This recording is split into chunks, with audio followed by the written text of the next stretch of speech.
You're listening to the Perth Property Show, Australia's only weekly property podcast by West Australian experts for West Australian listeners. Catch your latest episode every Monday at 7 a.m. Hello and welcome, guys, to another week of the Perth Property Show. I trust your week will be as exciting as ours here in the studio. We've got another really fun topic today. This morning we've got Emma Thorpe from Mark Hay Realty back in today. We are obviously talking property management again.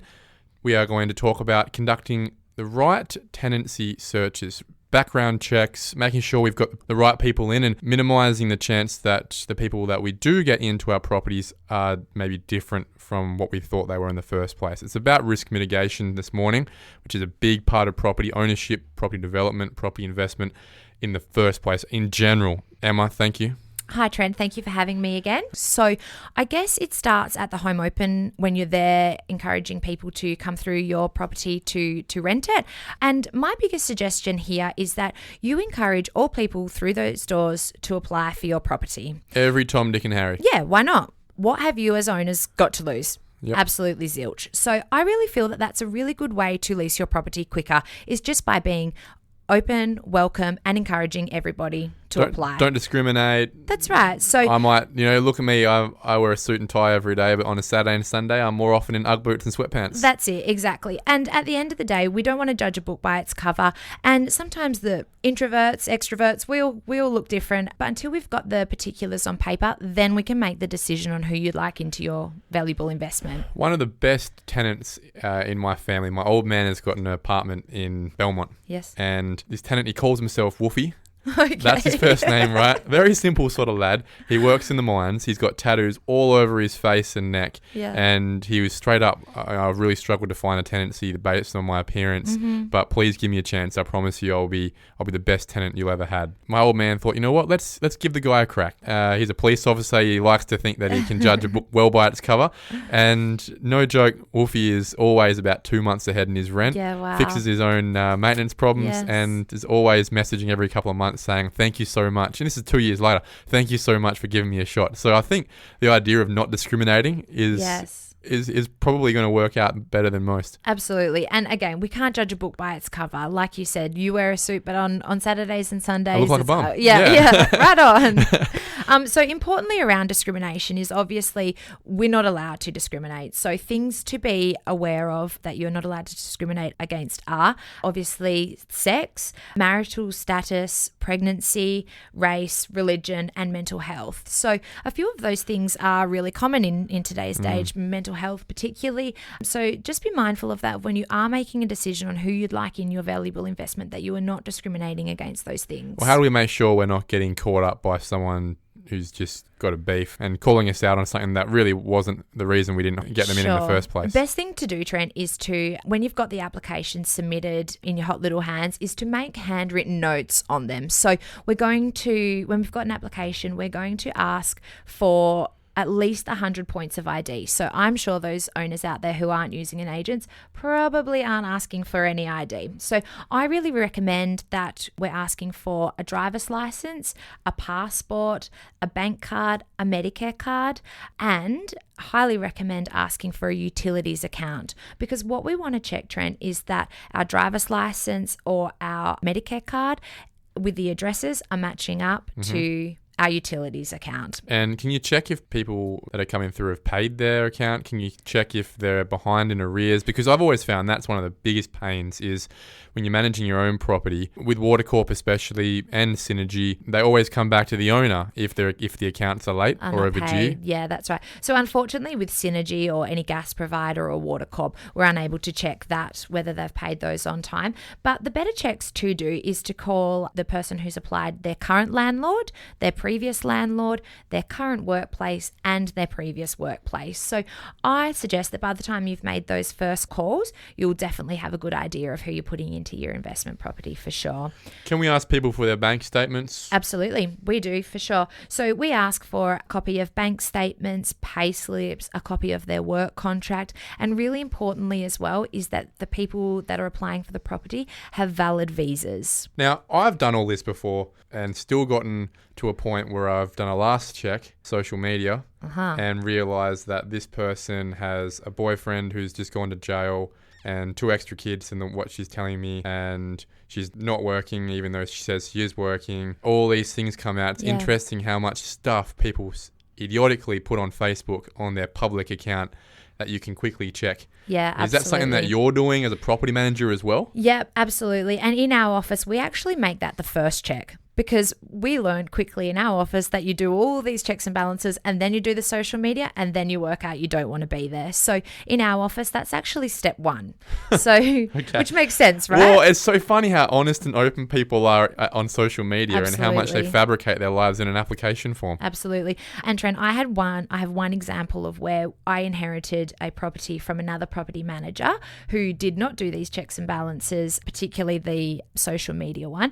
Anyway, for a long story short, the night before I had to go to court to have them terminated for non-payment of rent, I did a little Google search of the tenant's name, and this came up to be a cage-fighting sword boy drug lord of Perth. Wow. So that was really interesting to me, and something that we changed pretty quick in our office, that we did these checks as well as, but particularly first, before we move forward with their applications. Because if we'd done that first, we would have known that we didn't want to be there. Google knows. Yeah, exactly. I mean, look, this was about 10 years ago, so it was pretty out of the ordinary. But for today, I would definitely recommend all owners are doing these searches first. We're talking today to people, I guess, who either don't want to or don't think they can afford property managers. And that's fair enough. There are a lot of people in town who have the time and capabilities to manage their own property, especially if they've got 1 or 2.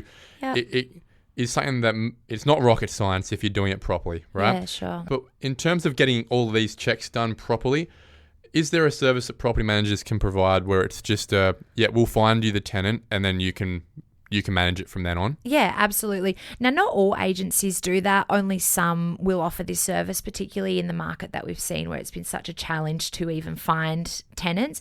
Obviously, the cost involved to the agency and the owner can sometimes outweigh that. But look, moving forward, there is definitely a service that some agencies will offer private landlords, and that's what we generally call a let-only service.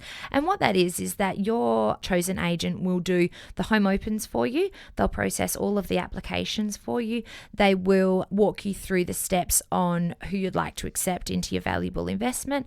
They'll create the lease for you. They'll do the sign up with the tenant. They may even do the property condition report for you.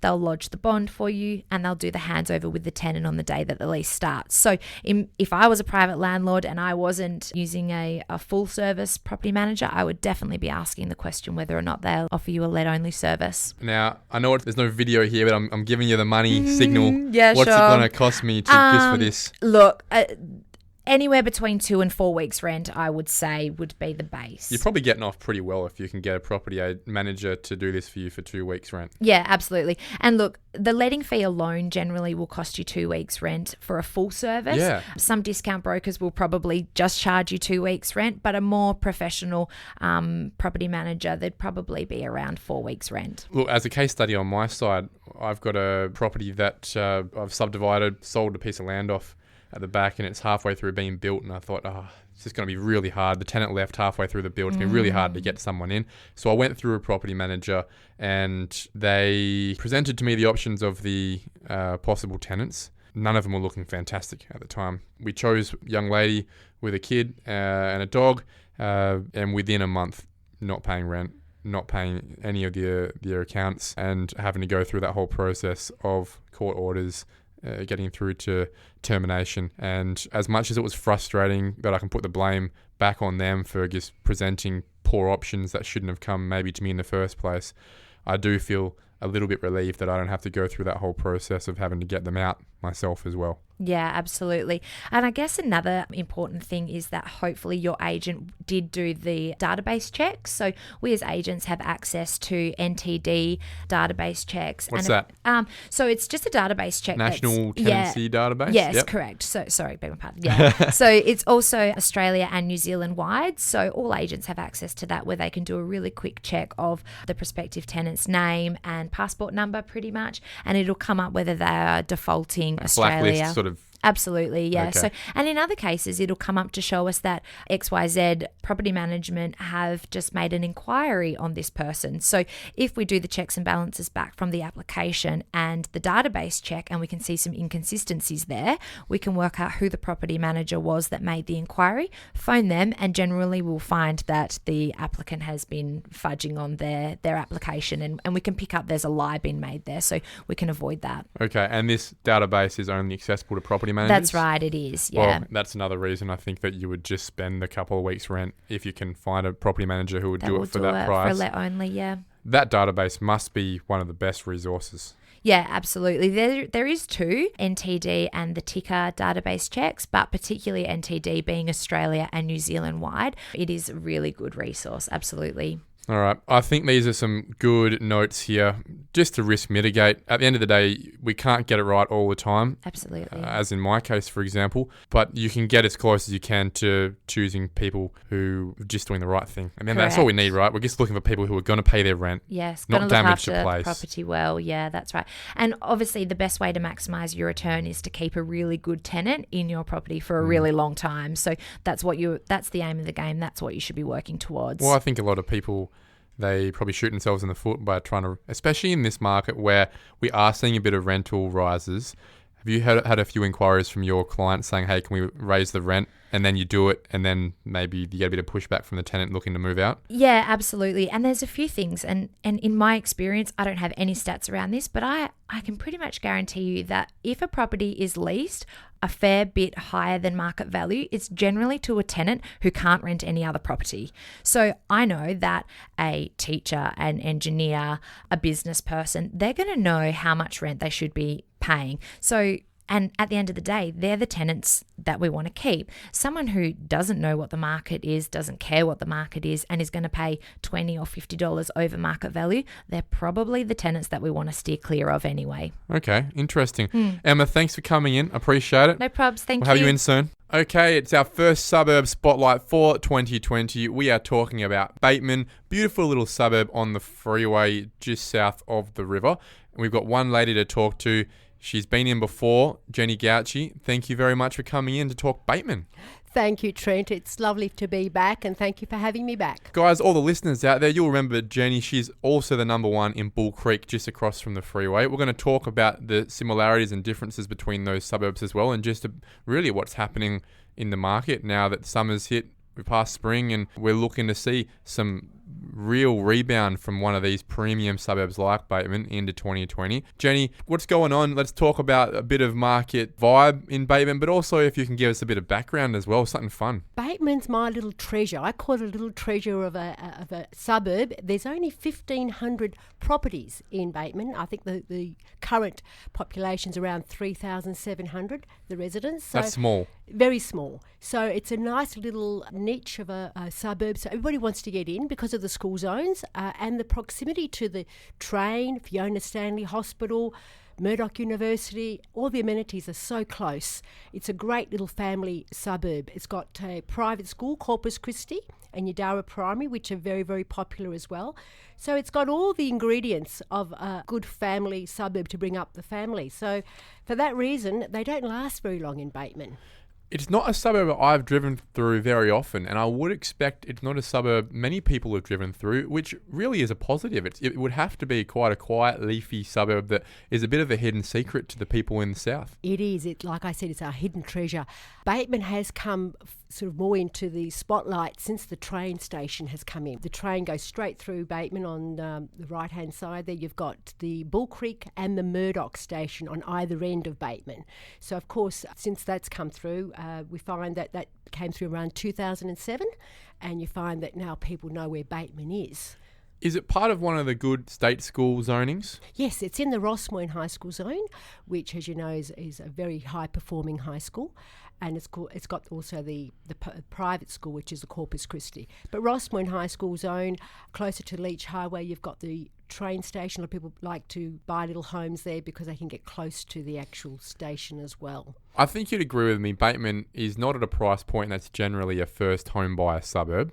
No, it's right. Obviously on the top side of people getting in, the numbers really reflect a lot of Ross, Moyne and Shelley in terms of pricing. Median price at the moment is around $730. It doesn't fluctuate much. It's usually always around there. I think the highest price point the last 6 months would be $1,300,000. I just sold one for 1.2 not that long ago, and that went within 2 weeks. What sort of people are buying in then? Are they those fairly successful young families getting ready to go into high school? Yes. The baby boomers are virtually going out, and the young families are coming in. The average age in Bateman's around 40, and that's virtually because of the baby boomers pushing the age bracket upwards. Otherwise, you find it's young families coming in for their children. So what's the difference? You're queen of Bull Creek and Bateman. Oh, I don't know about queen. Oh, I call you the queen. What is the difference between demographics, lifestyle between these two suburbs? One's quite a big suburb, one's quite a small suburb, I understand that. But is there much difference at all between the people that you talk to every day? Not a lot. Most buyers who are looking for the school zone will say to me, Jenny, anything in Bull Creek or Bateman that sits in the Ross Moyne High School zone. So we do have buyers that we take to both. Some people want to be closer to Ross Moyne, so of course the families that want to be closer to Ross Moyne will buy in Bull Creek because it's in walking distance. But otherwise, they will look in Bateman. There's not a lot to choose from in Bateman. Any given time, there's not a lot of properties for sale. So I suppose, Bull Creek tends to sort of cater more for the families who want the big homes. Quicker. That's right. You can get a lot more. I guess you've got to get lucky when you're talking Bateman as a buyer. It really would be about timing. Yes. Unless you're looking to knock down a house. Or knockdowns, yeah, and subdivisible. I mean, I've just sold a property in Nolden Way, great corner. As you know, the corners are 20. They're all snapping them up, and that went for about $820. It's 2 blocks, around 400 odd square metres each. Fantastic blocks, 14 metre frontage. Very rare to find a block. Well, there wouldn't be very many corners left in Bateman, I would have thought. No, most of them all been picked up very quickly. All right, let's talk about price points. Not a lot of houses to pick off on a yearly basis, but can we get in cheap for a downsizer or a young person trying to get in the suburb? Are there any old flats or old villas, anything like that, or they just don't exist? No flats in Bateman. The smallest entry point would be a duplex half or a little villa. The duplex half's virtually around the low 400s. One just went under 400, about 380, I believe, and that was on the corner of Leach Highway and Electra Street, which is a very busy intersection. But that gives you a bit of an idea of the entry point. Land, I've just sold land for around 480, 500. What's that going per square metre at the moment? About 1,000. Yeah, okay. About 1,000, depending on the location. Okay. The vintage of these houses, are they 70s, are they 80s? Are there a lot of them are mixed now of just, knock down newer ones? Well, the development of Bateman was in the 60s. Oh, wow. Okay. So that's when the subdivisions and everything was done. So a lot of the properties that were built probably in the 70s, most of those are timber floors without the concrete. Wow. Yeah, they've got the... Bit of history there. I didn't realise Bateman was that old. That's post-war style, really. Yeah, well, it's like I say, in the 60s is when the pine trees were all there. You probably remember. I don't know, you're probably Certainly too young not to me. remember me.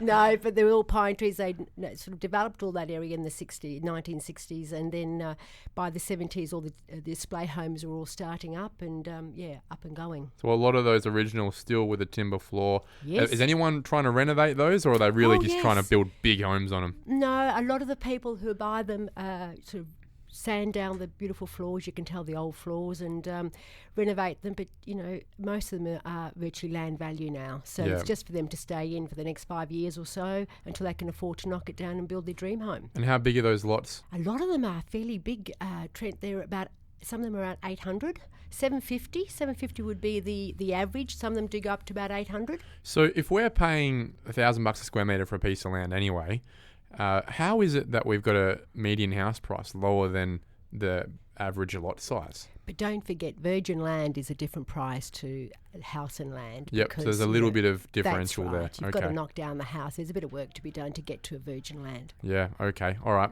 So we can pick something up in the late 6s, early 7s then in that space? In the Ross Moyne zone, I'd say yes, late 6s, early 7s if it was just land value.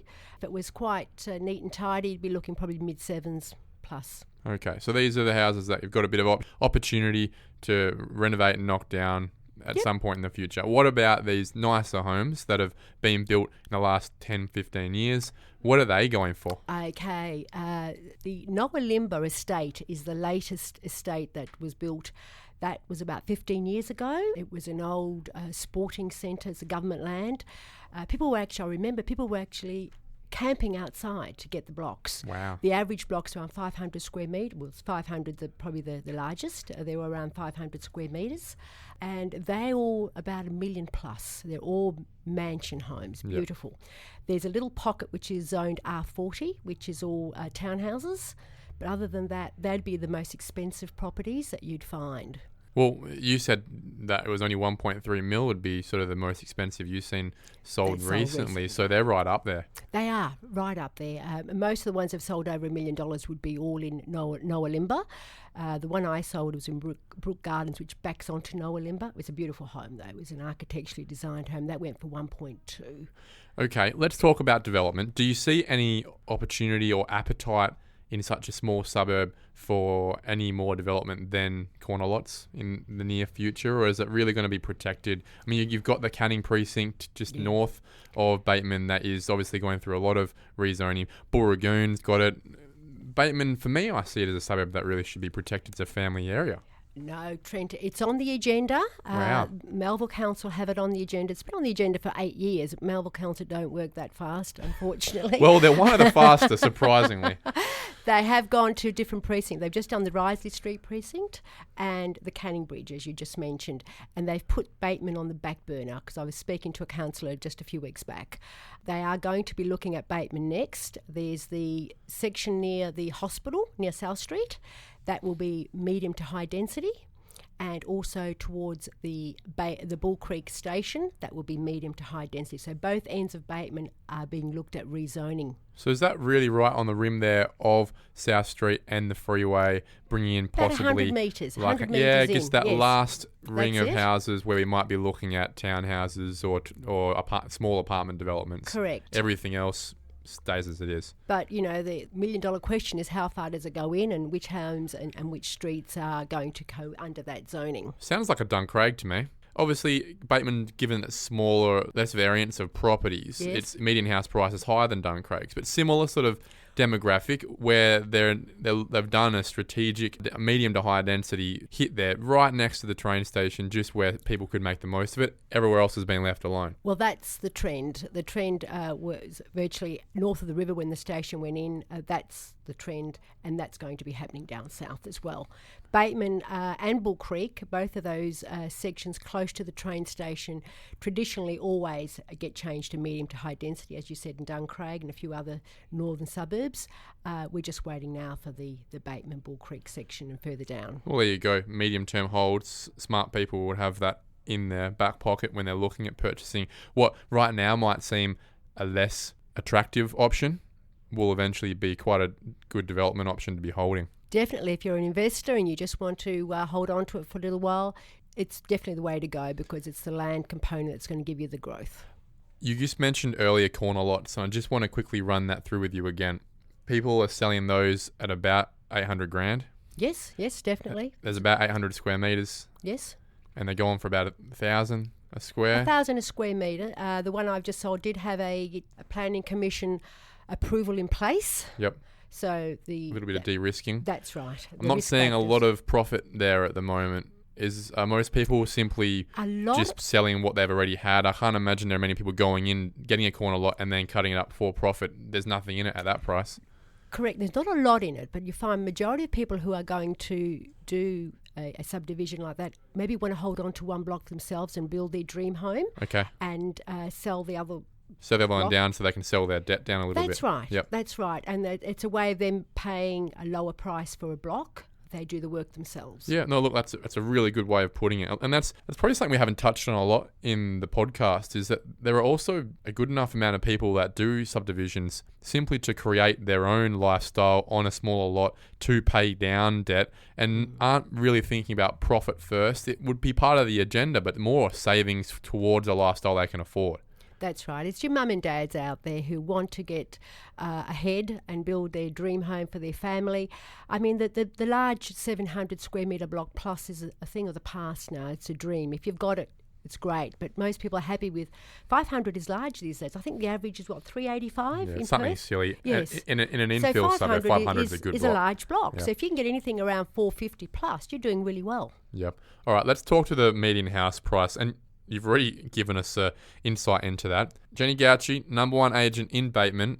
Tell us again what the median house price is. Bateman, 730. Now, if you had 730 in your handbag, I think it is today, what would you buy with $730,000 today in Bateman if you had the opportunity? Right. Well, I'd look for something with land component and look into the zoning and find something that's in the great location that I could possibly subdivide in the future. So and hold on to it. We're making a little bit of a future bet on that density play near the train station. It's definitely going to happen. Can we get it for that price? Oh, yes. Yes, you could at the moment. I mean, the market's a buyer's market at the moment. So, yeah, definitely. Awesome. Jenny Gauci, thank you very much. I really appreciate, this is the second time you're coming in, and welcome to 2020. Let's hope that you've got some great numbers, and at the end of this year, you're not only number one of Bull Creek and Bateman, you're also number one of Leeming. Go for it. Thank you, Trent, and I know it's going to be a fantastic year, 2020. Thanks, mate. Thank you for listening to another episode of the Perth Property Show. If you've only just joined the conversation, you can catch up by heading over to our website, perthpropertyshow.com.au, subscribing to the podcast, or joining our Facebook page. Don't forget to tune in next Monday at 7 a.m. for more expert insights, local analysis, and suburb spotlights. Happy hunting!